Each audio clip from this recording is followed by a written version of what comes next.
Renungan Pagi Bersama Allah di Waktu Fajar oleh Ellen G. White, 2 Agustus 2022. Mari kita berdoa. Bapa kami yang di sorga, Allah pencipta langit dan bumi, laut dan segala isinya, Allah yang maha besar, maha kuasa, sumber segalanya, yang kami sembah selalu melalui anak-Mu yang tunggal, Yesus Kristus. Terpujilah Yesus, anak Allah yang maha tinggi, yang adalah penebus, penolong, penghibur, pengantara kami.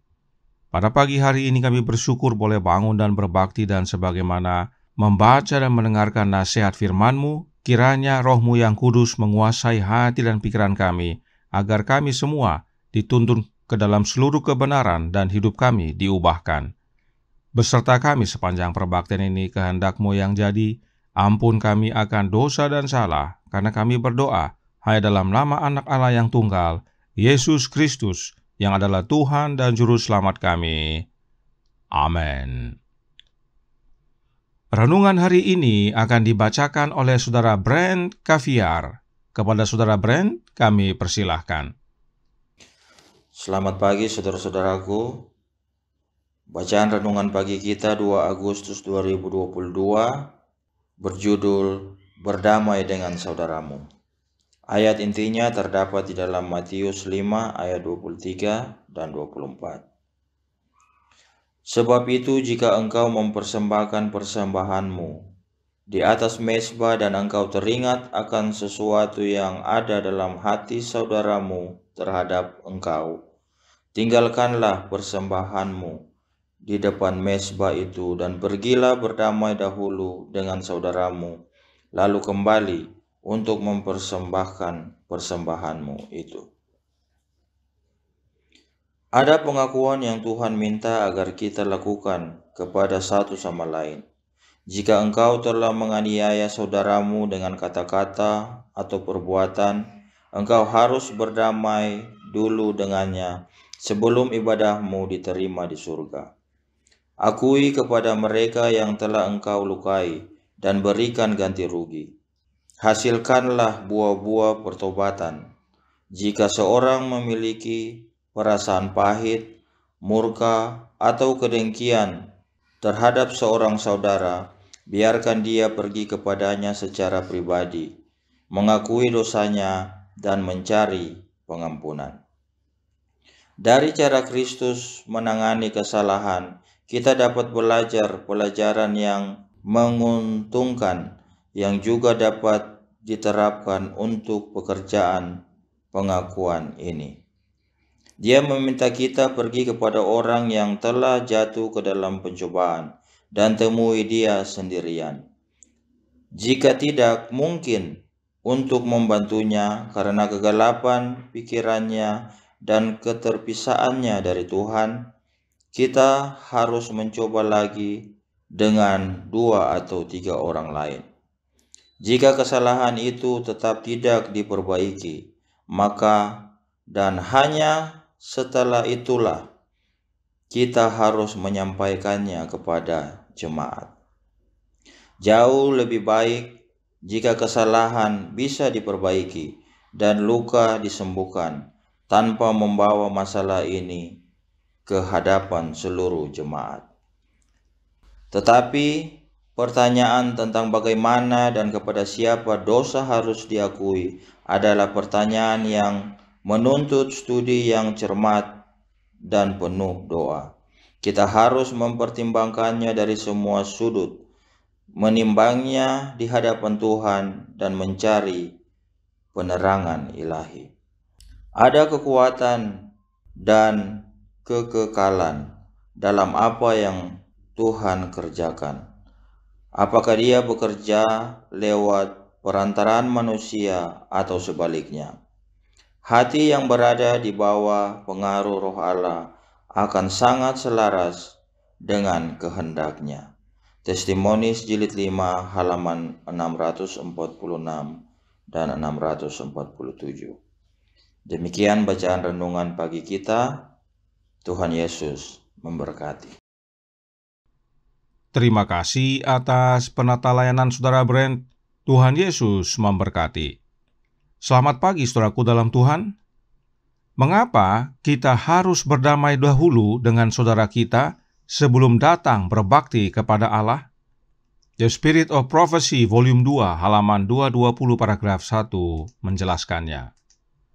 Sebab itu, jika engkau mempersembahkan persembahanmu di atas mezbah dan engkau teringat akan sesuatu yang ada dalam hati saudaramu terhadap engkau, tinggalkanlah persembahanmu di depan mezbah itu dan pergilah berdamai dahulu dengan saudaramu, lalu kembali untuk mempersembahkan persembahanmu itu. Dengan demikian, dia menunjukkan bahwa kejahatan berasal dari pikiran, dan mereka yang mengizinkan kebencian dan balas dendam untuk menemukan tempat di hati mereka telah menginjakkan kaki mereka di jalan si pembunuh, dan persembahan mereka tidak diterima oleh Allah. Roh Nubuat dengan jelas menyatakan bahwa kejahatan berasal dari pikiran, dan pikiran adalah satu dengan hati. Itu sebabnya dikatakan mereka yang mengizinkan kebencian dan balas dendam untuk menemukan tempat di hati mereka telah menginjakkan kaki di jalan si pembunuh. Dan inilah yang terjadi pada Lucifer. Kita baca Para Nabi dan Bapa jilid 1 halaman 25 paragraf 1 yang menjelaskan, malaikat-malaikat dengan penuh kesukaan mengakui pemerintahan Kristus dan menyembah sujud di hadapannya, serta menyatakan hormat dan kasih mereka. Lucifer sujud bersama mereka, tetapi di dalam hatinya terdapat suatu pergumulan hebat yang aneh. Kebenaran, keadilan, dan kesetiaan bergumul melawan iri hati dan cemburu. Pengaruh malaikat-malaikat suci untuk sementara waktu kelihatannya membawa dia kembali bersama mereka.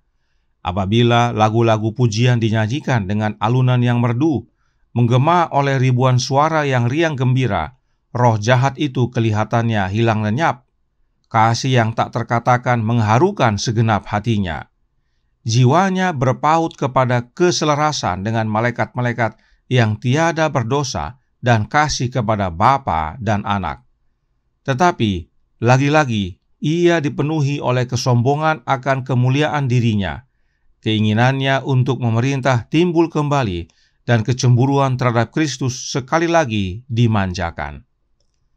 Di dalam hati Lucifer muncul perasaan aneh, yaitu iri hati dan cemburu. Kenapa Lucifer iri hati dan cemburu? Karena dia meninggikan diri, sombong akan kemuliaan dirinya, dan ingin memerintah sama seperti Kristus.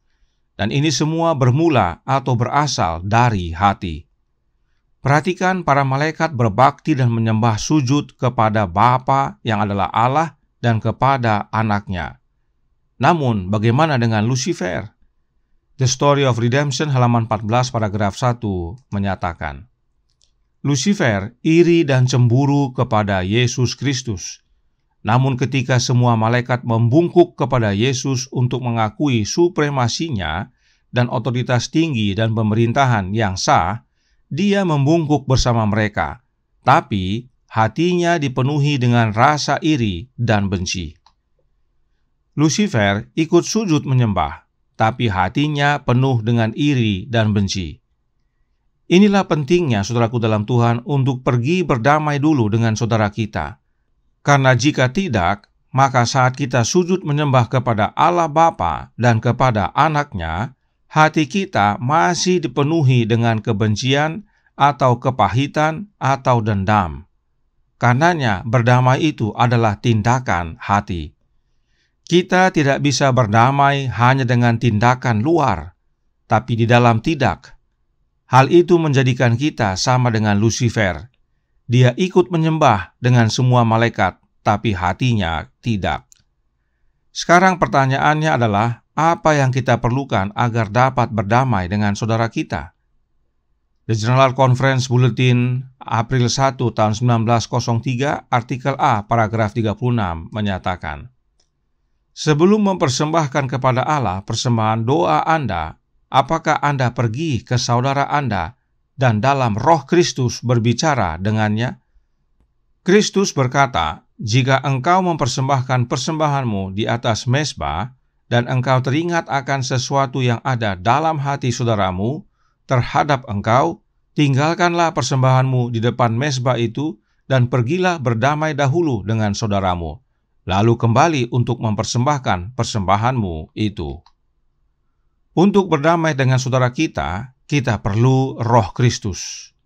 Dan dalam penjelasan lainnya, Roh Nubuat berkata, The Southern Work, Januari 1 tahun 1903, paragraf 1, berkata, ketika seseorang melakukan dosa, mereka tidak boleh membicarakannya di antara mereka sendiri.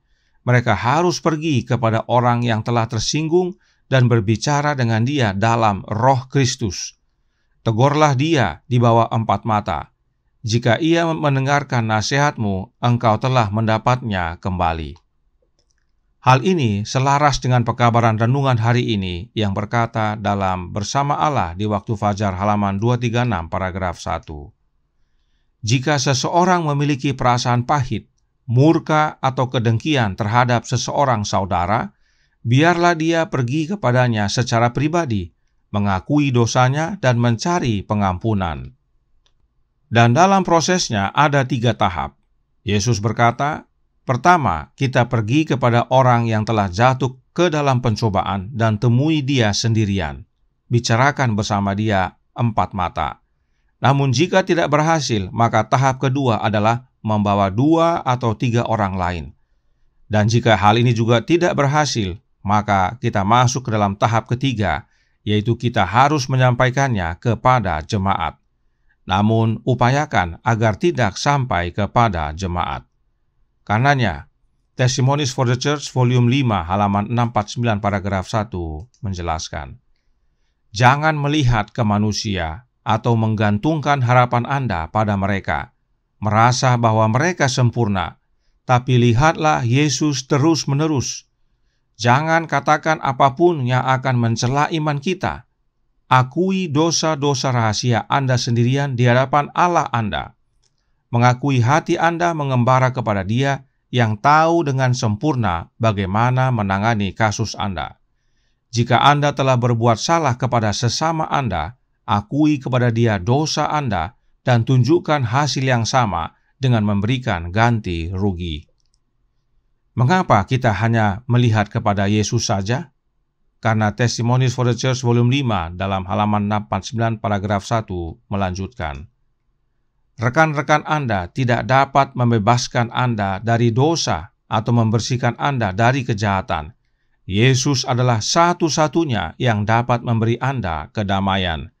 Dia mengasihi Anda dan memberikan dirinya untuk Anda. Mau berdamai dengan sesama? Hanya Yesus yang kita perlukan, yaitu oleh kehadiran Roh-Nya. Sebab dengan menerima Roh Kristus, kita memiliki Roh Bapa yang adalah Allah kita, maka kita memiliki kedamaian dalam hati kita, dan hati kita menjadi selaras dengan kehendak Allah. Kita mau berdamai dan mengampuni saudara kita. Tuhan memberkati. Saya bawa dalam nama Yesus. Amin. Mari kita berdoa. Bapa kami yang di sorga, Allah pencipta langit dan bumi, laut dan segala isinya, Allah yang maha besar, maha kuasa, sumber segalanya, yang kami sembah selalu melalui anak-Mu yang tunggal, Yesus Kristus. Terima kasih atas nasihat indah dan penting sekali bagi kami, agar kami mau pergi berdamai dengan saudara kami sebelum kami datang menyembah kepadamu ya Bapa. Karena dengan itu kami sadar bahwa kejahatan atau dosa berasal dari hati. Kami perlu membereskan suasana hati kami, karena bila mana kami menyembah, penyembahan hati yang terutama. Karenanya tolong kami ya Bapa, curahkan roh anak-Mu dalam hati ini. Tolong kami ya Yesus agar masing-masing kami dengan senang hati datang kepada saudara kami untuk membereskan permasalahan yang ada, dan saling mengampuni, saling mendoakan, sehingga bila mana kami datang ke tempat ibadah untuk berbakti, kami sujud menyembah, hati dan pikiran kami pun sujud menyembah. Beserta kami sepanjang hari ini, kehendak-Mu yang jadi, ampun kami akan dosa dan salah, karena kami berdoa hanya dalam nama anak Allah yang tunggal, Yesus Kristus, yang adalah Tuhan dan Juru Selamat kami. Amin.